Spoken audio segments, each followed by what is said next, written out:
स्वास्थ्य ही संपद। स्वास्थ्य संपर्क में सचेतनता अभाव विलंबित चिकित्सा बेलू रोगी माने विपद में पड़ जाउछंती। एणु सभी स्वास्थ्य सचेतनता जरूरी होईची। यहाकु लक्ष्य रखी गरीब लोक निकट में मागणा स्वास्थ्य सुविधा जोगाई देबाकू young India, Lubsam health care, Amuri hospital, स्वास्थ्य लैबोरेटरी, इनोवेटिव स्माइल, लॉरेंस एवं मया अनुष्ठान मिलित आनुकूल्य रे शुक्रवार स्थानीय अहमदपुर रिया भारत गैस डिपो निकट में विश्व स्वास्थ्य दिवस पालित होइतला। एही शिविर रे स्वास्थ्य सचेतनता, स्वास्थ्य परामर्श और विभिन्न परीक्षा मागणा रे जोगाई दिया जाइतिला। यंग इंडिया रो सभानेत्री health vertical doctor Parsmita Tejaswini, Lubsam health care परिचालना निर्देशक शेख अब्दुल शामीम प्रदीप प्रज्वलन करी उद्घाटन करथिले। दंत विभाग डाक्तर स्वस्तिक शतपथी, डाक्टर लॉन्स रोद्री, डाक्टर शुभप्रिया राउत, चक्षु विभाग डाक्तर सुजिल नंदी, शिशु विभाग डाक्तर स्मृति दास महापात्र और भेषज विभाग डाक्तर सुभाष चंद्र पाड़ी चिकित्सा परामर्श जोगाई देइथिले। लुब्साम हेल्थ केयर परिचालक झुना सेनापति, मार्केटिंग मुख्य डम्बुरधर मल्लिक और उपसभापति विक्रम कुमार परिचालन में सहयोग करथिले। शिविर में आखपाख अंचलर 200 ऊर्ध्व लोक चिकित्सित होइतिले।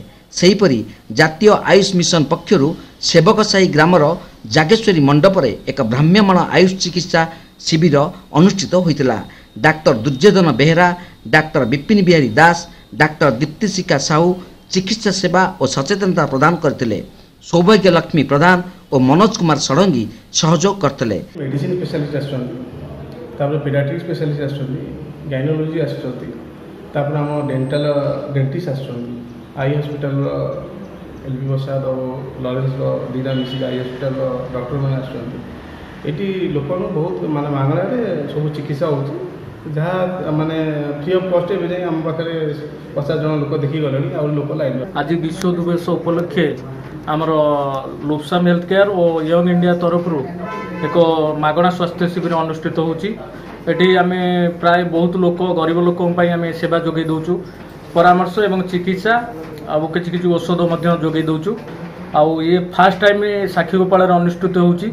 एबेला कैंप केबे हेइ नथिला, आमे आगो को रखिचु। आउरी केबेली लोक माने गरीब लोक माने सेवा सुविधा केमिति सरल रे पाई परिबे तार मध्य आमे लक्ष्य रखिचु।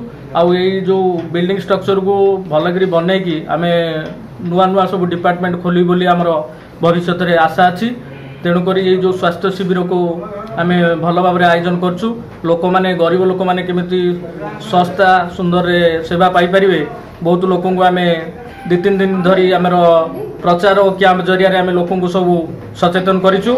आज वर्ल्ड हेल्थ डे पाई एठी गोटे कैंप आमे आयोजन करिछु। आउ आशा करुछु लोक माने निज स्वास्थ्य को आग बड़ संपद बोली मानिकी निज स्वास्थ्य भलरे ध्यान नेबे। आउ छोट बड़ जहाँ भी स्वास्थ्य रिलेटेड जहाँ भी इश्यू अच्छी डाक्तर माने सबु बेले सबुआडे अवेलेबल हेलेनी एथर। सेथिपई लोक माने सचेतन हवा जरूरी आ निजर ध्यान रखिबा जरूरी। साक्षीगोपालरू काली प्रसाद महापात्र रिपोर्ट, तीर्थक्षेत्र लाइव।